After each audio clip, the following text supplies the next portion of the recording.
रिश्ते नातों को छोड़ करके कृष्ण को पाने चली, क्योंकि उसे जरूरत धन दौलत की नहीं, उसे जरूरत कृष्ण की थी। अरे जिसको जिस चीज की जरूरत होती है वो उस तरफ चलता है, उस ओर बढ़ता है। यदि आपको परमात्मा की आवश्यकता है तो आप उस ओर चलेंगे, और तब तक चलेंगे जब तक पा ना जाए। यात्रा सफल तब होती है जब मंजिल मिल जाए, और हम तो यात्री हैं और हमारी मंजिल तो हमारा श्याम सुंदर है, हमारा गोविंद, हमारे राघव हैं। जब तक वो ना मिले यात्रा अधूरी है। पुकारिए उसे। अच्छा मैं ये एक बात बताओ, भगवान के लिए आपको क्या करना पड़ेगा कि भगवान की प्राप्ति हो जाए? ऐसा कोई उपाय बता दो महाराज जी कि हम उस उपाय को करके भगवान को पालें। आज हम आपको ऐसा उपाय बताएंगे कि उस उपाय को करने के बाद परमात्मा निश्चित मिलेंगे। और इससे बड़ा को चाहता है, माँ को मिलना चाहता है, माँ के गोद में जाना चाहता है, तो क्या करता है? बोलो, क्या किसी से कहता है कि मुझे माँ की गोद में पहुंचा दो? कहता है? अरे उससे कहते आता है क्या? उससे तो ये भी कहते नहीं आता कि हमें माँ से मिलना है, माँ की गोद में जाना है। वो माँ की गोद के लिए क्या करता है? बोलो, क्या करता है? एक ही काम करता है। बच्चे को कुछ भी नहीं आता, लेकिन एक काम आता है, रोता है। और वो बच्चा संसार के हर काम यहां आकर करता है, यहां आकर सीखता है, लेकिन रोना तो भगवान के घर से ही सीख कर आता। पहला काम हमने और आप माँ को पाने के लिए रोता है। उसे फिर खिलौना दो, उसे खिलौना दो। बच्चा जब माँ के लिए रोता है ना तो खिलौना उठाकर फेंक देता है। वो बच्चा खिलौना फेंकता है, उसे आप सोना चांदी दे दो, फेंक देता है। उसे आप कुछ भी संसार की संपत्ति दे दो, कोई चीज से मतलब नहीं, सिर्फ माँ चाहिए। ऐसे ही पद प्रतिष्ठा मान बढ़ाई जब आपको मिले, समझ लेना भगवान खिलौना पकड़ा रहा है। और खिलौना पाकर चुप हो गए तो भगवान कभी नहीं आने वाला। और खिलौना को त्याग दोगे मीरा की तरह। मीरा ने खिलौनों को त्याग दिया था और रोती रही कृष्ण के लिए। और रोई तो मीरा की कहीं समाधि नहीं बनी इस दुनिया में, क्योंकि द्वारिकाधीश के मुंह में समा गई थी। मैं पूजा नहीं जानता, ना नियम जानता, ना कुछ भी। मैं मूर्ख हूं, मैं ना समझ हूं। मैं अपनी बात करता हूं, आपकी बात नहीं करता। आवाहनम न जानामि विसर्जनम, पूजाम चैव न जानामि क्षम्यताम। हे गोविंद क्षमा करना, मैं कुछ नहीं जानता, कुछ भी नहीं। ना आवाहन करना जानता, ना विसर्जन करना जानता, ना कर्म करना जानता। मैं तो कर्म भी नहीं करना जानता, क्योंकि गीता में भगवान ने 2 कर्म बताए हैं, सर्वधर्मान परित्यज्य माम एकम शरणम व्रज। पहले तो कह दिया कि कर्मण्येवाधिकारस्ते मा फलेषु कर्म कर, और बाद में कह दिया कि सर्वधर्मान परित्यज्य माम एकम शरणम अहम त्वा सर्व पापेभ्यो मोक्षयिष्यामि। माँ सोचा, प्रभु मैं तो मूर्ख हूँ, मैं तो कुछ भी नहीं जानता, लेकिन हाँ तूने संसार में मुझे भेजा है तो कहीं न कहीं तेरे से मेरा रिश्ता है, और तू मेरी माता पिता के रूप में है। मैं आपका पुत्र हूँ, मैं कुछ नहीं कर सकता, मैं रो सकता हूँ आपके लिए। मात्र एक ही काम कर सकता, आंसू नहीं, क्रोध आता। दुश्मन को देखने से क्रोध आता है, जबकि प्रेमी को बिछड़े, मेरा मित्र मेरे से 10 साल बिछड़ गया, दूर चला, मेरा भाई, मेरा पुत्र, मेरा माँ, मेरी माँ, मेरा परिजन, 10 साल बाद जब मैं आया तो माँ को गले लगाकर खूब रोया, अपने बच्चों को गले लगाकर रोया, अपने मित्र को, अपने भाई को, अपने अग्रज को गले लगाकर मैं खूब रोया। प्रेमी मिलता है तो रोते हैं, दुश्मन मिलता है नहीं रोते। आपकी आंखों में भगवान के लिए आंसू तभी आ सकते हैं जब आप भगवान से प्रेम करेंगे। मैं कह दिया रो लो, एक मैया झंडुआम लेके आती, मिर्ची लेके आती, देख लिया, बोले गुरुजी नकली आंसू बहारी है, मिर्ची डालती आंखों में, लाल मिर्च लाती है, ये आंखों को रुलाती रहती है। मैंने कहा मेरी बहन तू उसके भावों को समझ नहीं पाई, वो आंखों को सजा दे रही है। ये आंख संसार के लिए बहुत रोई है, निकम्मी भगवान के लिए कब रोएगी? नहीं रोती तो मिर्ची डाल डाल के आप भी सजा दिया करो, ना से निकाल कर चरणों में चढ़ा दो, वो आंसू मोती बन करके चरणों में चढ़ जाएंगे। से प्रसन्न होता है किसी का भी आप नाम ले लो, इस संसार में एक भी भक्त ऐसा हो जिसका नाम मुझे बता दो जो भगवान के लिए रोया ना हो। बिना करके आंखों से मेरा कृष्ण गिर चला गया तो मेरा कृष्ण मेरे हृदय में है, कहीं आंसू बनकर निकल ना जाए, इसलिए मैं रोती नहीं हूँ। इसलिए राधा रानी रोती भी नहीं है। चित्र बनाती है दीवार में राधा रानी। कोई ने पूछा किसका चित्र है? मेरे गोविंद का, मेरे श्याम सुंदर का चित्र है। तो क्यों इस चित्र को बनाया है? पाँव क्यों नहीं बनाए? इसके पाँव क्यों नहीं बनाए राधा रानी? राधा बोली जिस कृष्ण के पाँव थे वो तो छोड़कर चला गया, अब तो तस्वीर के सहारे जिंदा हूँ। पाँव बना दूं और छोड़कर चला गया तो मैं मर जाऊंगी, इसलिए मैंने तस्वीर के पाँव नहीं बनाए। ऐसी है राधा रानी। हमेशा कृष्ण को याद करना, हमेशा कृष्ण के लिए रोना, हमेशा कृष्ण की बातें करना। हम संसार के कैसे प्राणी हैं कि संसार की चीजों में उलझ जाते हैं। अरे भगवान हमें खिलौना दे देता है मान बड़ाई पद प्रतिष्ठा का, हम खेलने लग जाते हैं। कभी गोपी बन करके रो करके देखिए, और जिस दिन आपने आंसू बहा लिए भगवान के लिए, उस दिन परमात्मा मिल जाएगा। उस दिन परमात्मा। माता शबरी इंतजार करती है, विदुरानी के छिलके खाते हैं। क्या भगवान मेवा मिष्ठान का भूखा है? हमारी पूजा पद्धति नियम कर्मकांड का भूखा है? कर्म कैसा है हमसे तो आता है। आचार्य जी हमारे संत जन आए और हमें भक्ति के पथ पर चलने की प्रेरणा दी। हरिदास जी महाराज रोते रहते। आज गोपियों को छोड़कर भगवान श्री कृष्ण गए तो गोपियों ने आरती नहीं उतारी। गोपियों ने मात्र एक ही काम किया है, रोने का। जब प्रेम की अधिकता होगी परमात्मा के लिए, जब हम अधिक प्रेम, हमें तड़पना होगा जैसे मछली पानी के लिए तड़पती है। हमें रोना होगा जैसे जैसे नरसिंह मेहता रोते हैं। जिंदगी बीत गई, आपने संसार का हर सुख हमें दिया है, सब कुछ दिया है, लेकिन ये तो मात्र खिलौना है। क्या खिलौना बन जाता है? अयोध्या का संत कनक बिहारी जी के मंदिर में जाता है, दीवार में टिक कर खड़ा हो जाता। एक एक घंटे मैंने रोते देखा। एक एक घंटे के लिए साधु संत वहां किनारे पर खड़े हो जाते और बस बिहारी जी को देख देख करके मात्र रोते हैं, कुछ नहीं करते। क्यों? ये प्रेम की प्रगाढ़ता है, जिससे हम प्रेम करते हैं उसके लिए हम रोते भी हैं। कहीं भगवान मेरी भक्ति के बदले मुझे धन ना दे दे। हे प्रभु, मेरे भजन के बदले में, मेरी भक्ति के बदले में मुझे धन मत दीजिएगा। मेरी भक्ति और मेरे भजन के बदले में अपना दर्शन दीजिएगा। एक उनको पाने के लिए ही प्राप्त किया है। जरूर मिलेंगे मेरे भगवान, जरूर मिलेंगे मेरे श्याम सुंदर।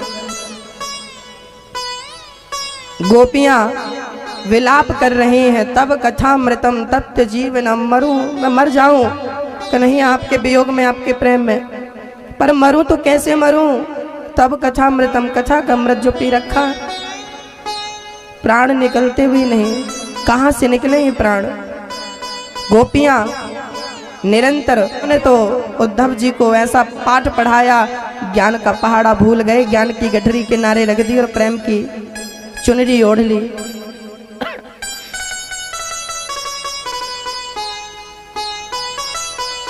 परमात्मा को ज्ञान से नहीं पाया जा सकता। ईश्वर को मात्र भक्ति से और प्रेम से पाया जा सकता है। भक्ति हो और सिर्फ सूखी और कोरी भक्ति ना हो। भक्ति के साथ प्रेम हो। सारी पूजा सफल है प्रेम से। दुर्योधन के 56 भोग क्यों नहीं खाए भगवान ने? यदि भूख लगी है तो खा लो। 56 भोग सामने दुर्योधन ने परोसे, भगवान ने कहाँ खाया? विदुरानी के छिलके मीठे लग गए। वो दिन कब आएगा जब आप हमारी पूजा स्वीकार करेंगे, हमारी आराधना, हमारी स्तुति स्वीकार करेंगे? एक ही अभिलाषा, की अभिलाषा।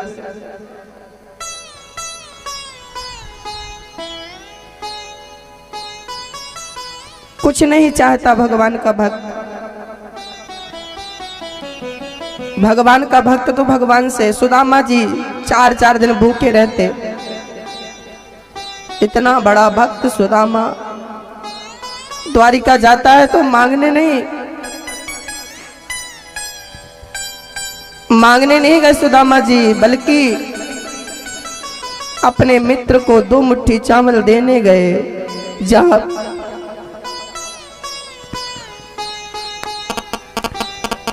जहां प्रेम की अधिकता है, प्रगाढ़ता है, वहां लेना नहीं चाहता ना, देना चाहता।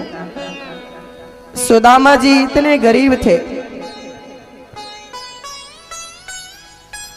लेना नहीं सीखा उन्होंने, अपनी हैसियत से उन्होंने दिया है। लो प्रभु आप ले लो चावल। और भगवान भी धन्य, सूखा चावल दिए भगवान, प्रशंसा कर कर खाते हैं। मित्र बहुत स्वादिष्ट चावल है, बहुत स्वाद आ रहा है, बहुत मीठे चावल हैं।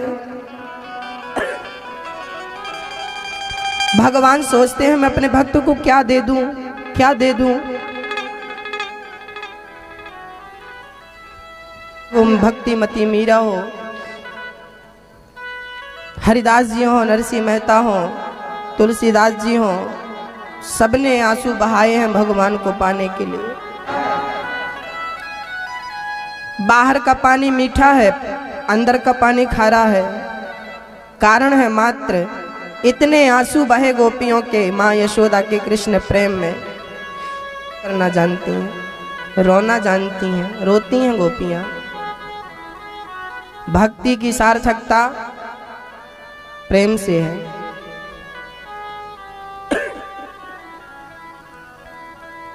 गोपियां कहती हैं श्याम सुंदर जयति तेधिकम अधिकम जयति जन्मना ब्रजा। जब से आपका जन्म इस ब्रज में हुआ है ना, आपकी जय जयकार अधिकम जयति, अधिक होने लगी जय जयकार। कौन जानता था आपको?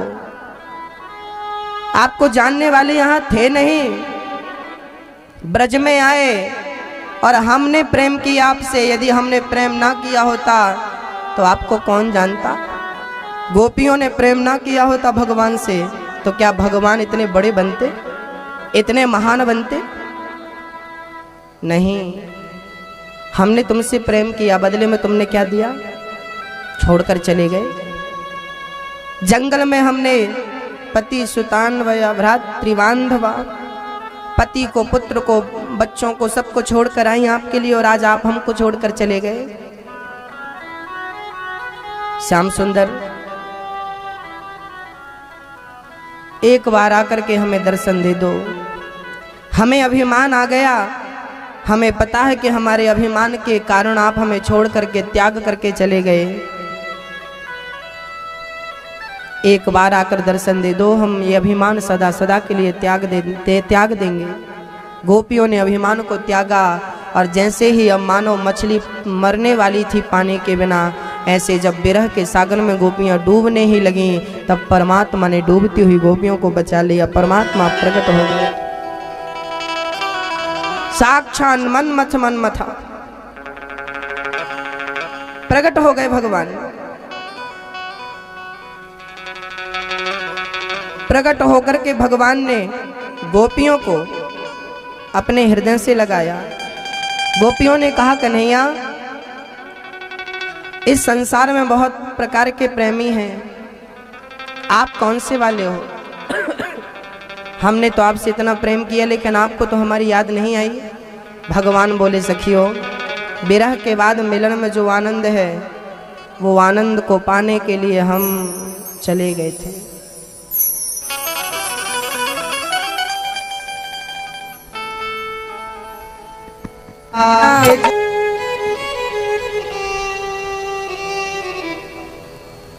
शिवनी वाले ठाकुर जी जो दूध पीते हैं वो आपके बीच में है। ठाकुर जी आए,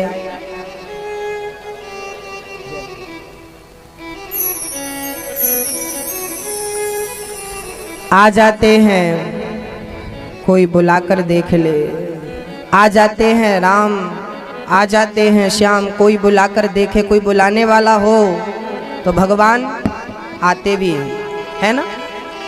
यदि प्रेम है तो भगवान आएंगे किस रूप में आ जाएं, ये इनकी मर्जी है। जय हो जय हो जय हो। चलिए बैठ बैठ जाइए।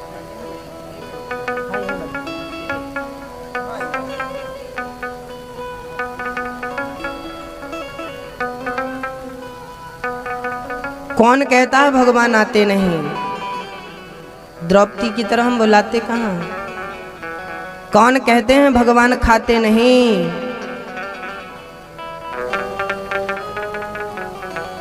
तो भगवान के आज भी ऐसे चमत्कार हैं। यदि आपको चमत्कार के बाद ही यकीन करना है तो भगवान ने चमत्कार भी छोड़ रखे हैं कि चलो तुम चमत्कार के बाद ही सही, चमत्कार के बाद ही सही यकीन तो करो। हजारों चमत्कार हमारे भारत में ऐसे हैं भगवान के, एक दो की बात नहीं कर रहा हूं, हजारों।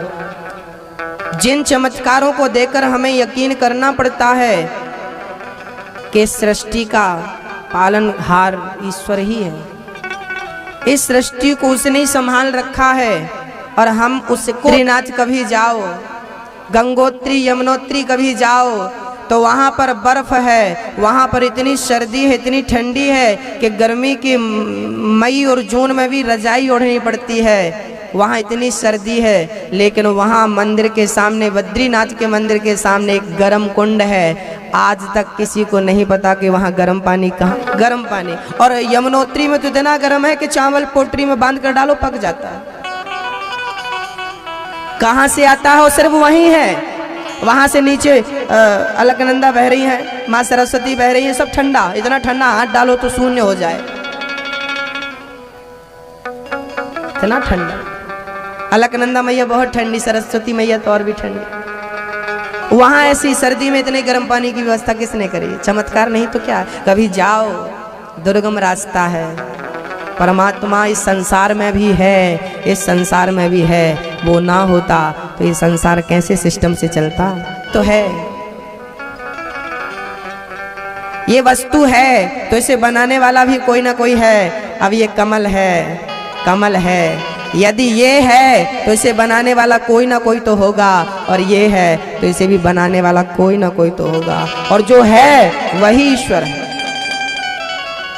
कमल शाम को बंद हो जाता है, सूर्य अस्त हुआ नहीं कैसा हो जाता, सूर्य उदय होते ही खिल जाता है।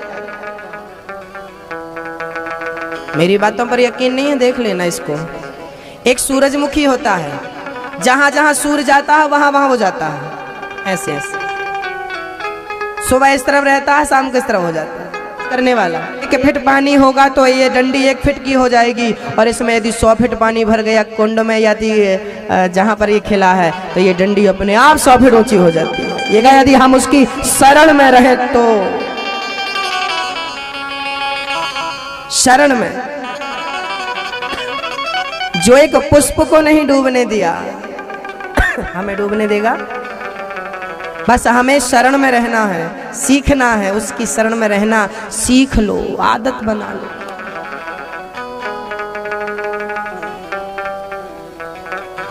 कृष्णात् परम किमपि तत्त्वमहं न जाने। कृष्ण के अतिरिक्त तो कोई तत्व है, अहम न जाना, मैं नहीं जानता।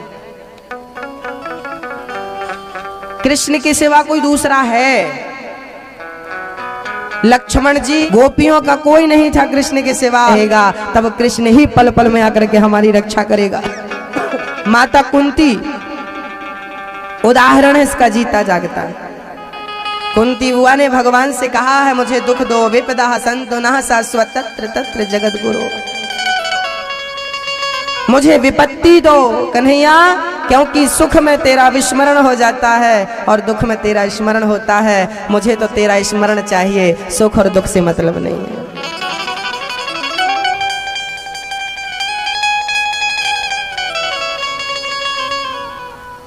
अब मैं आपको भक्ति और भाव की ओर ले जाऊं।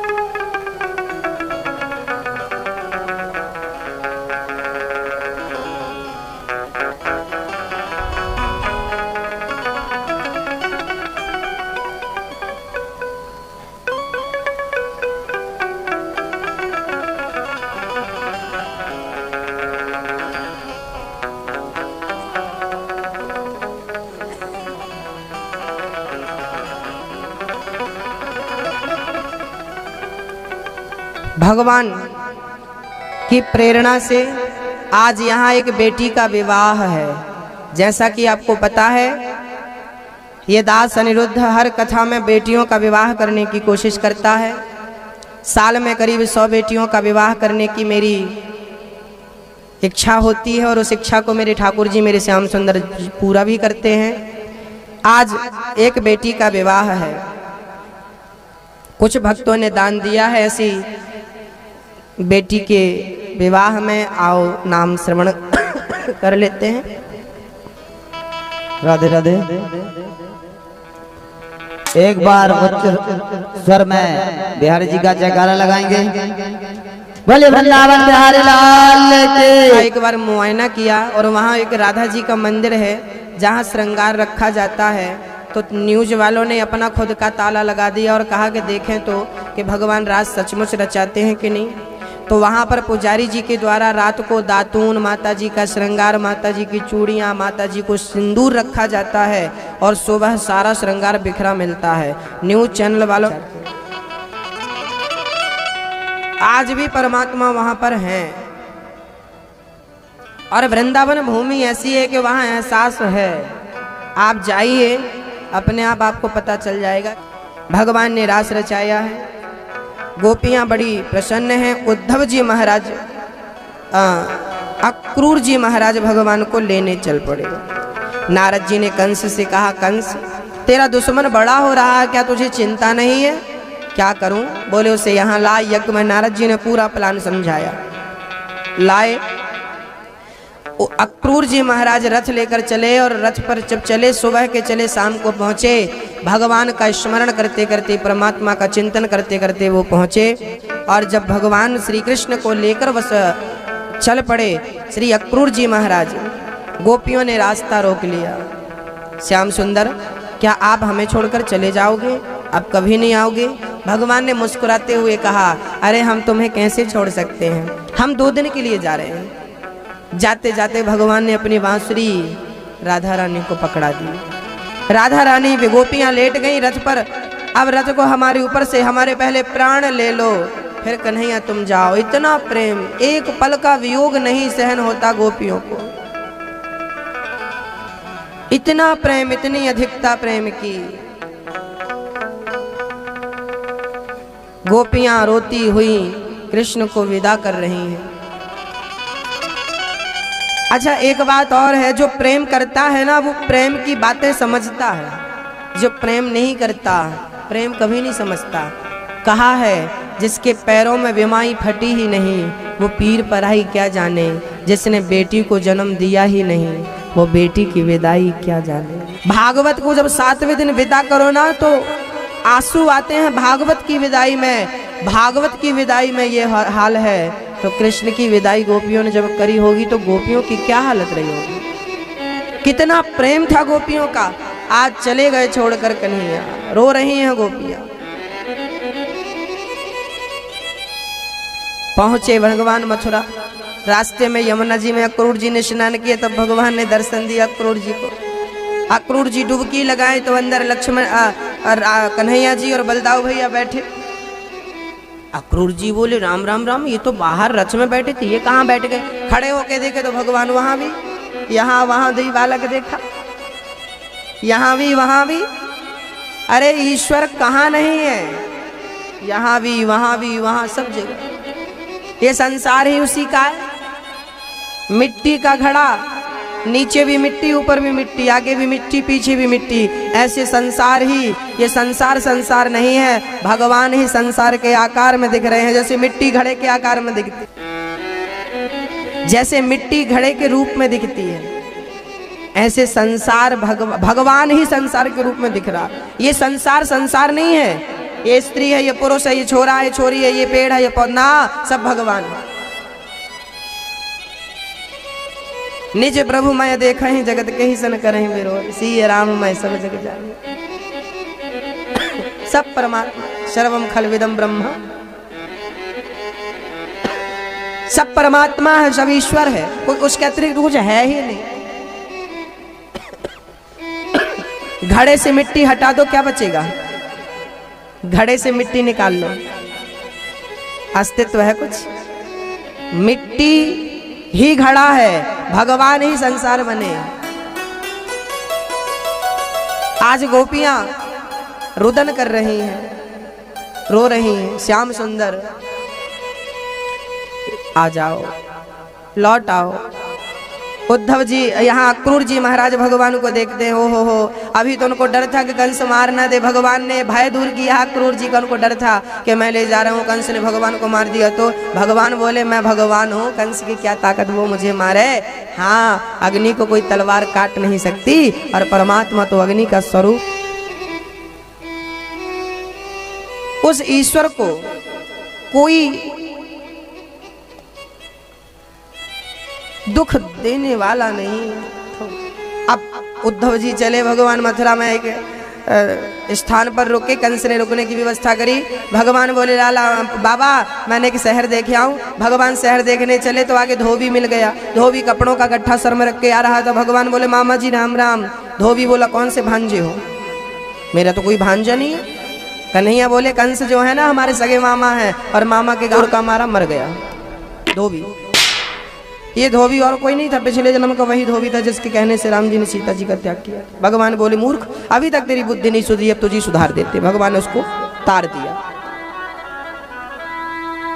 सीता जी के वनवास जाने में धोबी का दोष नहीं था। सीता जी को राम जी ने त्यागा ना जी। सीता मैया जब गर्भवती थी तब राम जी ने सीता को अपने से दूर कर दिया था।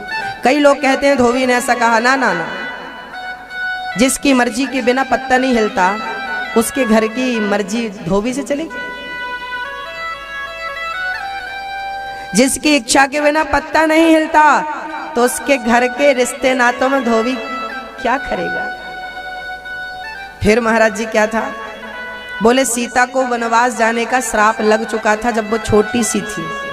कथा मैं आपको शायद सुना चुका हूं, अन्य कथाओं में पिछली सुनाऊं दूं आपको कि नहीं सुनाऊं? सुना दूं। कौन कौन सुनेगा? ठीक। मैया पीछे आवाज आ रही है कि नहीं मेरी माँ? ओ मैया आ रही है, ठीक। कल कथा कितने बजे से शुरू होगी मेरी माँ? कल 12 बजे से 3 बजे तक कथा है, इसलिए सबसे निवेदन है समय का विशेष ख्याल है। मैं 11:30 पौने 12 बजे ही आपको यहाँ मिल जाऊंगा। और कल गुरु मंत्र भी दिया जाएगा। जिनको भक्तों को गुरु मंत्र लेना है कल ठीक 9:30 बजे, 9:30 बजे इसी मंच पर, इसी जगह पर उपस्थित हो जाएं। जिनको भी गुरु मंत्र लेना है, श्रीफल और वस्त्र लेकर के, पूजा की थाली, हल्दी, चावल, रोली, कुमकुम, आरती, जल आदि लेकर के।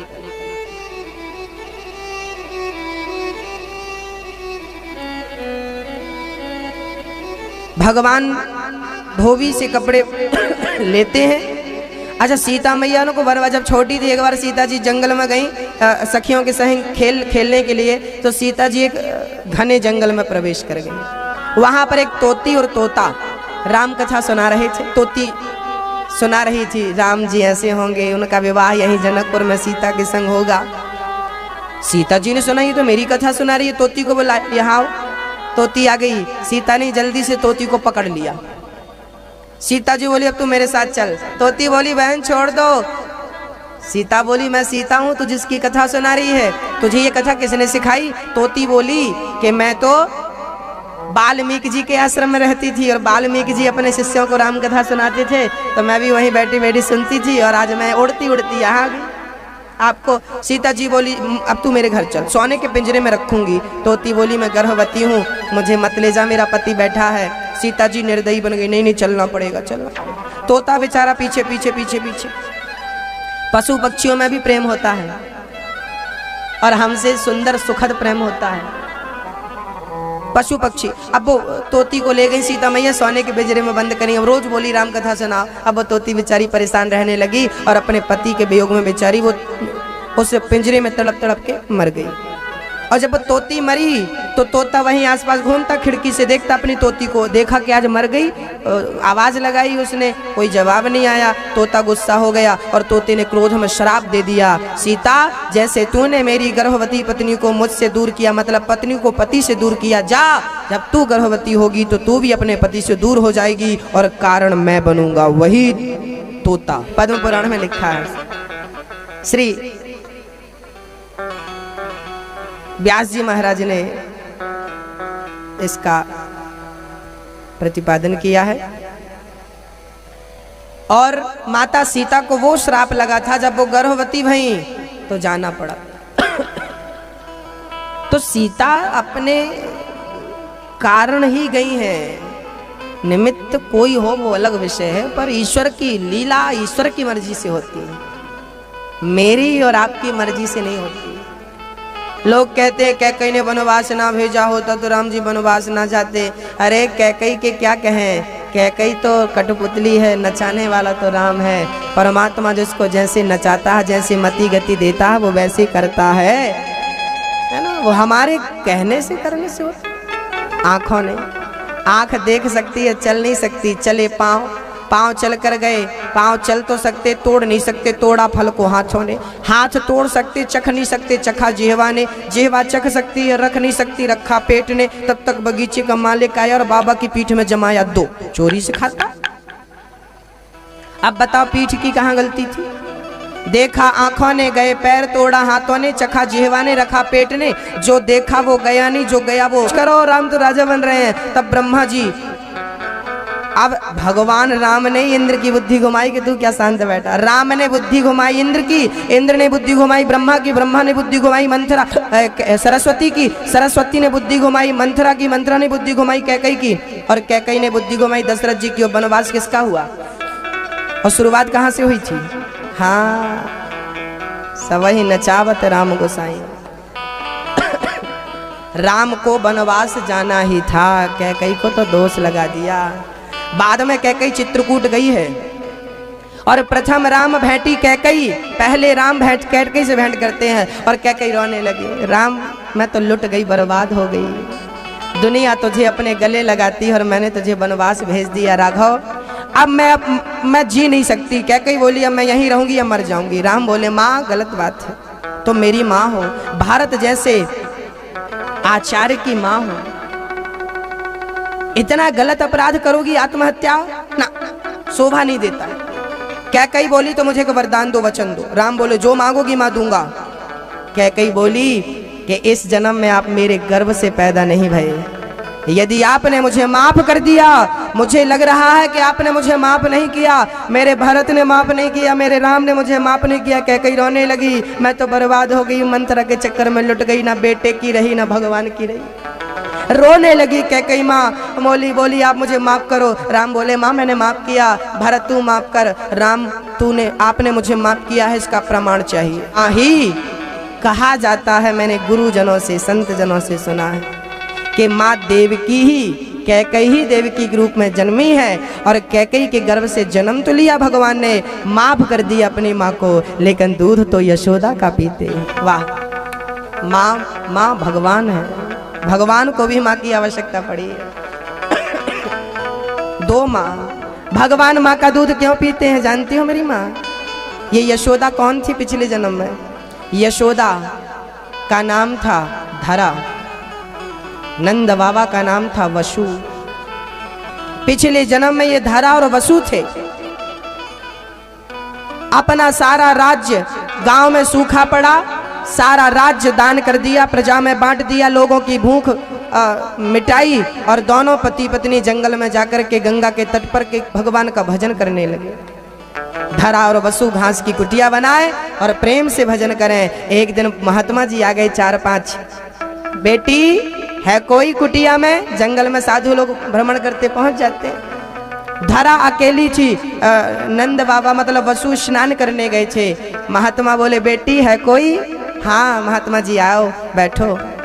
बेटी बड़ी भूख लगी है, कुछ खाने को है क्या?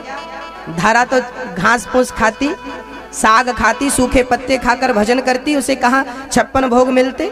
लेकिन संत आए हैं, अतिथि देवो भव, अतिथि भूखा कैसे जाए मेरे घर से। बुला लिया, महात्मा जी आओ आप बैठो, मैं अभी मेरे यहाँ पास में गांव है तो जाती हूँ। महात्माओं को बोला आप स्नान ध्यान करो, संध्या वंदन करो, मैं अभी आती हूँ। यशोदा एक झोला उठाई और गांव में, पास में गांव था छोटा सा, गांव में एक सेठ जी थे, साहूकार जी, उनकी किराना की दुकान थी जहाँ राशन पानी मिलता था, उस जमाने की बात है।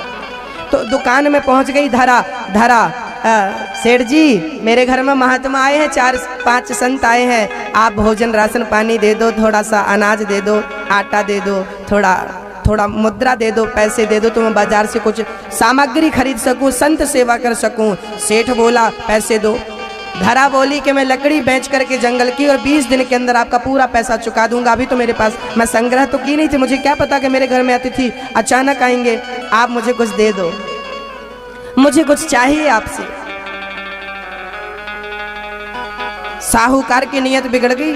साहूकार बोला मैं बिना पैसे को कुछ नहीं दे सकता, लेकिन तेरे पास एक चीज है जो दे करके तू और ये पूरी से चीजें ले सकती है, फिर तुझे चुकाना नहीं पड़ेगा, तू मत चुकाना, मत आना दोबारा, और मैं ज्यादा दूंगा। ये देख ये आटा है, ये पैसे हैं, ये सब रख दिया, एक झोला में भर के रख दिया साहूकार ने, और बोला मैं जो मांगता हूँ वो दे। उसकी नीयत बिगड़ गई। अब उसकी नीयत ऐसी बिगड़ी कि वो माँ यशोदा मतलब धरा के स्तनों की ओर इशारा करता हुआ कहा हमें ये चाहिए। यशोदा धरा बोली आपको मेरे स्तन चाहिए? हाँ, साहूकार की नीयत बिगड़ गई ना, मेरे स्तन चाहिए? हाँ। तो धरा बोली इसके बदले फिर आप मुझे ये सामग्री दोगे, मना तो नहीं करोगे? नहीं मैं तो दूंगा, ये ले। झोला पहले ही पकड़ा दिया और बोले आप मुझे ये दो। धरा बोली ठीक है। वहीं चाकू पड़ी थी, चाकू उठाई और चाकू से धरा ने अपने दोनों स्तन काट दिए और दोनों स्तन काट के उसकी तराजू में रख दिए। तेरे दिए हुए इस सामग्री के बदले मेरे स्तन तेरे नाम है। तो स्तन लहू लुहान, चारों पूरा शरीर रक्त से सना हुआ था। महात्माओं ने कहा बेटी ये आपको ब्लड कहाँ से आया, खून कहाँ से आया? महाराज जी आप तो प्रसाद पाओ मत पूछो। यशोदा खुश थी, मेरे घर साधु आए, संत आए, खूब खिलाओ पिलाओ। पर वो साधु कोई और नहीं था। भगवान से क्या छिपा है, भगवान प्रकट हो गए साधु की जगह भगवान खड़े, शंख चक्सी धरा। वही धरा यशोदा है जिसने कृष्ण को पुत्र के रूप में पाया। इस दुनिया में यशोदा जैसी खुश नसीब माँ आज तक नहीं पैदा हुई। माँ कौशल्या को भी राघव का इतना प्यार नहीं मिला जितना प्यार कृष्ण से माँ यशोदा को मिला। भले वो 11.5 वर्ष ही थे, लेकिन मैं यशोदा को कौशल्या माँ से कम ज्यादा नहीं कह सकता। मेरी वाणी नहीं है इतनी कि मैं कंपेयर करूं दोनों को। माँ तो माँ होती है, लेकिन धन्य है यशोदा माँ, जिस माँ के बारे में संत ये कहते हैं कि दान कर दिया। बिना दान के परमात्मा मिल नहीं सकता, बिना त्याग, बिना तप। याद रखना, पैसा कौड़ी भाग्य से मिल जाता है, भोग विलास भी भाग्य से मिल जाते हैं, पर भगवान भाग्य से नहीं पुरुषार्थ से मिलता है, प्रयास से मिलता है। प्रभु कपड़े बड़े कहो नाप के सिल दो, भगवान के नाप के कपड़े सिले। भगवान ने बोला क्या चाहिए? दर्जी बोला आपने धोबी को क्या दिया? मुझे सब पता, मुझे आशीर्वाद दो।